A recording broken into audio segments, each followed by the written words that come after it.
Sebagian pihak masih ada yang terus membela segala bentuk penyimpangan berpikir dengan alasan bahwa ilmu itu beda level. Mereka yang sudah berada di level keilmuan ma'rifat itu tidak bisa disamakan dengan orang yang baru di tingkat syariat. Di sini yang kita perlu tahu kemudian teman-teman sekalian, bahwa tidak ada istilah ilmu ma'rifat dan hakikat kalau itu menyelisihi syariat. Dan sebenarnya istilah ma'rifat dan hakikat itu adalah bagian daripada ilmu syariat juga. Itu hanya istilah saja. Apa dikira bahwa ilmu hakikat, ilmu ma'rifat itu tidak dipelajari dalam syariat agama kita? Ada pelajarannya. Dan hakikat atau ma'rifat yang benar tidak akan mungkin bertentangan dengan syariat. Kita ambil contoh. Orang yang belajar syariat sholat, dia akan menganggap kalau sholat 5 waktu itu wajib.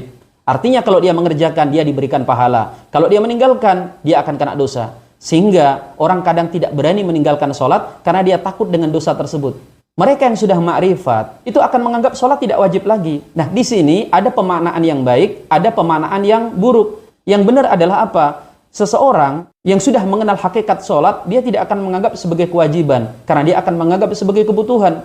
Kalau orang lain menganggap sholat itu berat, setiap tiba waktu sholat, dia terbebani. Tetapi justru dia yang sudah mengenal hakikat sholat menanti-nantikan tibanya waktu sholat karena dia rindu bertemu dengan Tuhannya. Ini makna tidak wajibnya sholat yang benar, tidak bertentangan dengan syariat. Tetapi kalau kemudian tidak wajibnya sholat dianggap bahwa seseorang yang sudah tingkat hakikat, dia tidak perlu sholat lagi karena sudah merasa dekat dengan Tuhan, atau dia menganggap levelnya sudah berbeda. Kalau orang syariat sholatnya masih jentat-jentit, kalau dia sholatnya sholat hati, ini sesat. Mau dicarikan pembenaran seperti apapun, tidak akan ada ulama yang membenarkan sholat dengan cara seperti ini.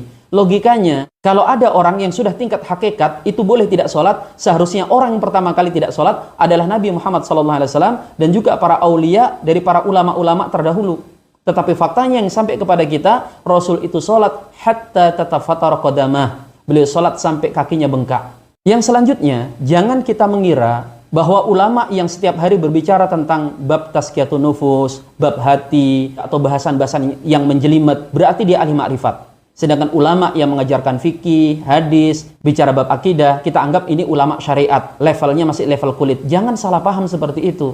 Bisa jadi justru mereka yang berbicara fikih, bicara akidah, bicara hadis, itu justru orang yang sangat bermakrifat. Karena dia paham tentang sebuah kaidah, khatibun nas ala qadari uqulihim. Bicaralah dengan manusia sesuai dengan kadar akal-akal mereka. Karena dia berbicara dengan orang awam, maka dia berbicara sesuai dengan kebutuhan orang awam. Tetapi bisa jadi kepada murid-muridnya atau kepada orang di level tertentu, dia mengejarkan hakikat-hakikat keilmuan. Para ulama-ulama kita dahulu, sebutlah Al-Imamul Ghazali, Syekh Abdul Qadir Jailani. Selain mereka punya kitab-kitab tingkat tinggi seperti Ihya, Fathur Rabbani, mereka juga berbicara tentang bab-bab dasar dalam agama. Imam Al-Ghazali itu punya kitab Al-Basit, punya kitab Al-Wasit, punya kitab Al-Wajiz, yang semuanya berbicara tentang dasar-dasar ilmu. Kita jangan tertipu dengan casing. Hari ini sebagaimana kita ketahui, zamannya topeng. Tidak ada jaminan yang sedang berbicara ini adalah orang yang benar. Bisa jadi ini juga adalah topeng. Makanya kita punya tolak ukur yang jelas. Ada Quran, ada hadis untuk mengukur ini benar atau salah. Sehingga kemudian kalau ada orang yang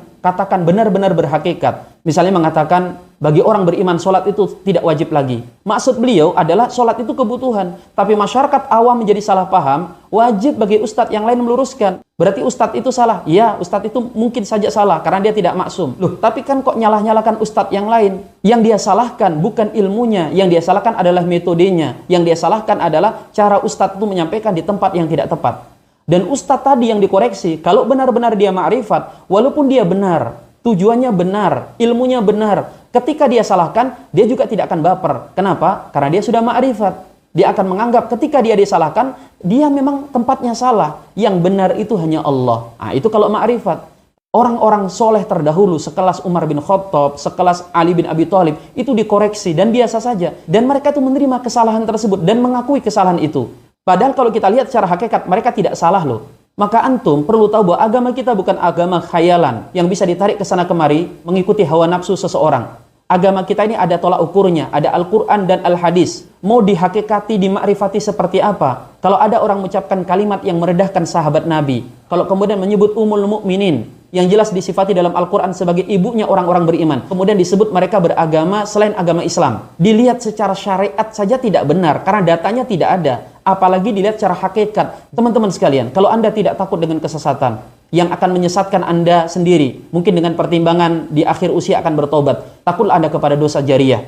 Takutlah jika kesesatan yang Anda ikuti dan Anda bela itu akan diikuti oleh banyak orang dan mensesatkan orang-orang tersebut. Kalau Anda tidak peduli dengan mereka yang tersesat dan masuk neraka gara-gara Anda, dan Anda juga tidak peduli kepada nasib Anda di akhirat, takutlah kepada anak-anak Anda, kepada keturunan Anda yang akan mengikuti kesesatan Anda. Keuntungan sebesar apa sih yang hendak Anda harapkan dari membela segala bentuk kesesatan tersebut?